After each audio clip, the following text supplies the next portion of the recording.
In this video, I'm going to show you how to replace the freezer ice bin in your Whirlpool refrigerator.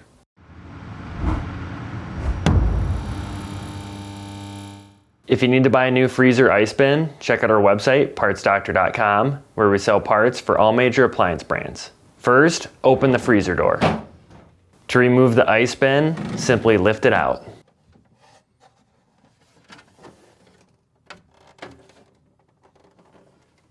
When shopping for a new freezer ice bin, be sure you're searching with the model number from the tag on your appliance to make sure you get the correct part. To install the ice bin, align and set in place.